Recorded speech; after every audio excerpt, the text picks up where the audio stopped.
من الشاہدین والشاکرین والحمد للہ رب العالمین۔ تمام تعریف اس مہان رب العالمین کے لیے ہے جس نے ہمیں اس مبارک مجلس میں بیٹھنے کی توفیق عطا فرمائے۔ ہم سب اس کی شکر ادا کرتے ہیں، سب بولیے الحمدللہ۔ اس کے بعد ہم اور آپ آقائے نامدار مدینے کے تاجدار، دونوں عالم کے مالک و مختار، ہم غریبوں کے غمگزار، نائب پروردگار احمد مجتبی محمد مصطفیٰ صلی اللہ علیہ وسلم، جن کے صدقے ہمیں نماز ملی، ارے وہی محمد صلی اللہ علیہ وسلم جن کے صدقے ہمیں روزہ ملا۔ آئیے اس رسول کی بارگاہ بے بس پناہ میں جھوم جھوم کر لبوں کو چوم کر درود شریف پر نذرانہ پیش کرتے ہیں، سب بولیے صلی اللہ علیہ وسلم۔ میں آپ حضرت کے سامنے کچھ کہنا چاہتی ہوں، اگر مجھ سے کوئی غلطی ہو جائے تو مجھے اصلاح کر دینا، یہ میری قوی امید ہے۔ ایک مرتبہ حضرت عبد المطلب خانہ کعبہ کا طواف کرتے ہیں، کرتے کرتے کیا دیکھتے ہیں کہ خانہ کعبہ اچانک منہ کے بل گر جاتا ہے۔ حضرت عبد المطلب پریشان ہو جاتے ہیں کیونکہ ابھی تو خانہ کعبہ کی تعمیل کرائی تھی، اچانک یہ خانہ کعبہ منہ کے بل کیسے گر گیا؟ حضرت عبد المطلب پریشان ہو کر باہر آتے ہیں تو ایک لنڈی سے ملاقات ہو جاتی ہے۔ وہ لنڈی کہتی ہے کہ اے عبد المطلب، تمہارے گھر پوتا پیدا ہوا ہے، خدا کی قسم مسلمانوں۔ حضرت عبد المطلب نے فرما دیا کہ اے مسلمانوں، یہ خانہ کعبہ گرا نہیں تھا بلکہ یہ تو سجدے میں تھا، کیونکہ آج میرے پوتے محمد عربی صلی اللہ علیہ وسلم کی ولادت باسعادت کا دن ہے، اس لیے تو فرما دیا کہ حاجیوں آؤ شہنشاہ کا روضہ دیکھو، حاجیوں آؤ شہنشاہ کا روضہ دیکھو، کعبہ تو دیکھ چکے کعبے کا توبہ دیکھو۔ ایک مرتبہ حضرت جبریل امی حضور صلی اللہ علیہ وسلم کی بارگاہ رسالہ میں عرض کرتے ہیں، یا رسول اللہ، میں نے ادریس علیہ وسلم کی امت کو جہنم میں دیکھا ہے، یا رسول اللہ، میں نے زکریا علیہ وسلم کی امت کو جہنم میں دیکھا ہے، یا رسول اللہ، میں نے داؤد علیہ وسلم کی امت کو جہنم میں دیکھا ہے، یا رسول اللہ، میں نے نوح علیہ وسلم کی امت کو جہنم میں دیکھا ہے۔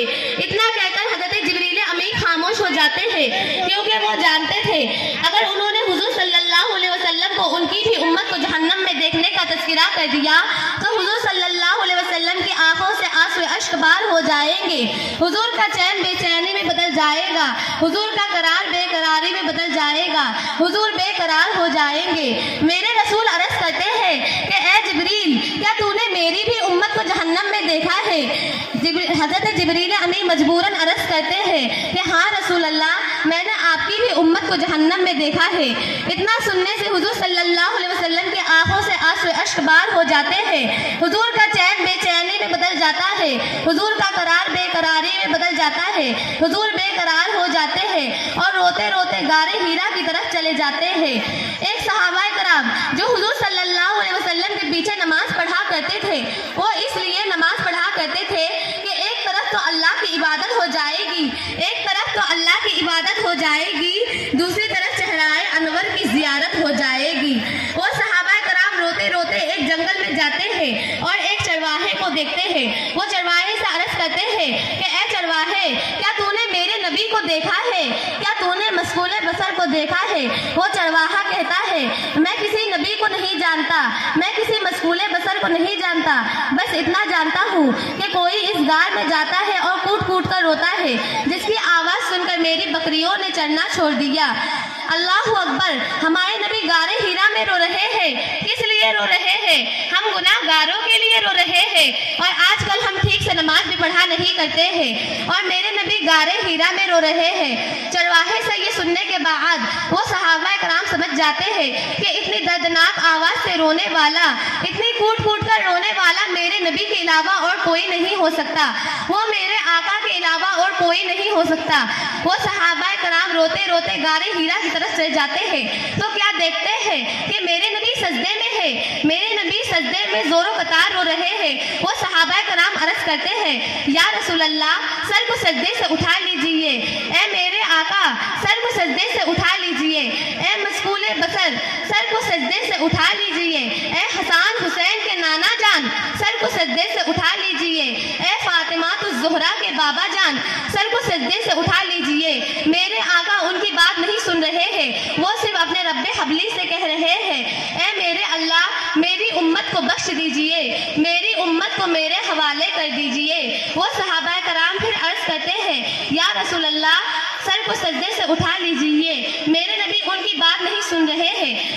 آپ نے تو سجدے بہت سے دیکھے ہوں گے، ہر کسی نے سجدے میں سبحان ربی الاعلیٰ پڑھا۔ فاروق اعظم نے سجدہ کیا تو سجدے میں سبحان ربی الاعلیٰ پڑھا۔ عثمان غنی نے سجدہ کیا تو سجدے میں سبحان ربی الاعلیٰ پڑھا۔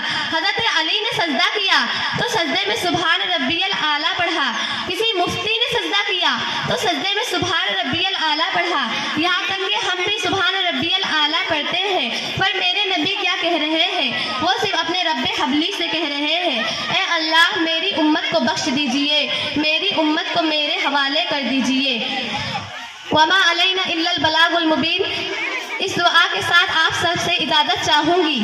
اللہ تعالیٰ تمام مسلمانوں کو اسلام پر عمل کرنے کی توفیق عطا فرمائے۔